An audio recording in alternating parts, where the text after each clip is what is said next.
Students, up till now, what we had done is in question number 1, we had been given different conditions and we need to make the joint equation of the line.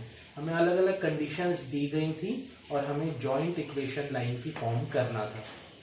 जो अब आपकी downloaded text book है उसका जो second question है वो इसका बिल्कुल उल्टा है. आपको जॉइंट इक्वेशन दे दी गई है और आपसे बोला गया है कि उस जॉइंट इक्वेशन में से इंडिविजुअल इक्वेशन सेपरेट करके बताओ.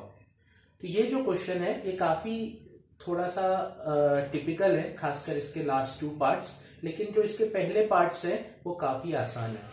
जैसे अगर मैं सेकेंड क्वेश्चन का मेरी पुरानी टेक्स्ट बुक के हिसाब से अगर डिस्कस करूं तो सेकेंड क्वेश्चन का फर्स्ट क्वेश्चन है, ये आपको आपकी नई टेक्स्ट बुक में भी मिलेंगे क्वेश्चंस. तो क्वेश्चन ये है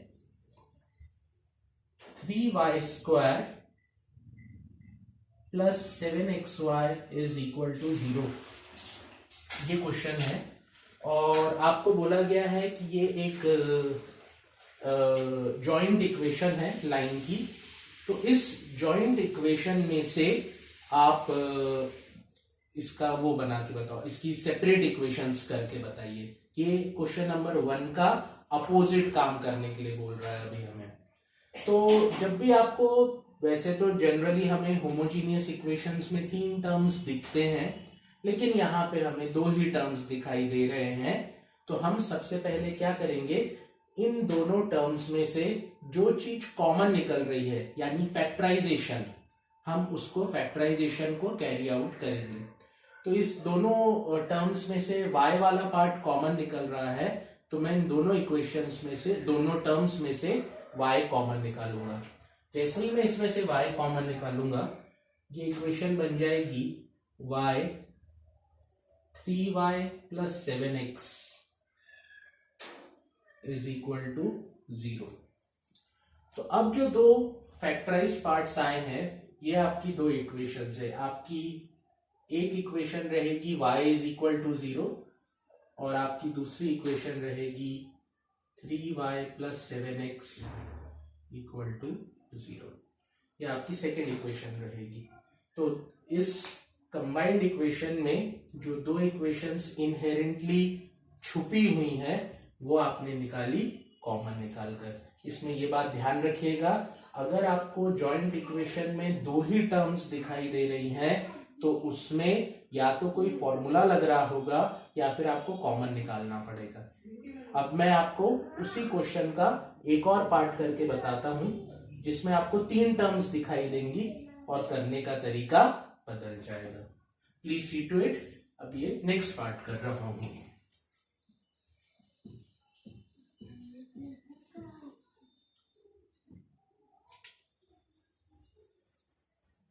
3x² minus 10xy minus 8y² is equals to 0. अभी आपको ऐसी इक्वेशन दिखाई दे रही है और इसको करने का तरीका मैं आपको समझाता हूं कि कैसे इसको हम करेंगे. सबसे पहला काम आप क्या करेंगे, जब भी आपको ऐसी इक्वेशन दिखाई दे रही है, 3 टर्म्स है, होमोजीनियस इक्वेशन है, देखकर ही ये बात समझ में आ रही है क्योंकि 3 टर्म्स है, हाईएस्ट पावर 2 है और हर एक टर्म का पावर का वैल्यू 2 आ रहा है, डिग्री 2 है इस इक्वेशन की.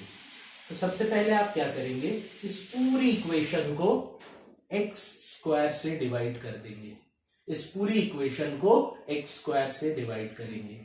जैसे ही आप x² से इस पूरी इक्वेशन को डिवाइड करेंगे, ये इक्वेशन ऐसे दिखने लगेगी, upon x² upon x² upon x², और ये x² कैंसिल हो जाएगा तो बन जाएगा 3 minus 10y upon x minus 8y upon x का whole square is equal to 0. मैंने पूरी इक्वेशन को, ओरिजिनल क्वेश्चन ऐसा था, मैंने पूरी इक्वेशन को एक्स स्क्वायर से डिवाइड करा, एलएचएस में भी करा और आरएचएस में भी करा। तो 0/x² 0 ही होता है, एक्स स्क्वायर यहाँ कैंसल आउट हो गए, यहां से ये एक x से ये एक x कैंसल हुआ और y/x का होल स्क्वायर आया। अब y/x को let y/x be equal to z, तो ये क्वेश्चन बन जाएगा 3 minus 10z minus 8z² equal to 0। इसको ऐसा भी लिख सकता हूं, -8z² minus 10z plus 3 is equal to 0। ये जो इक्वेशन अभी बनकर आई है, ये हमारी एक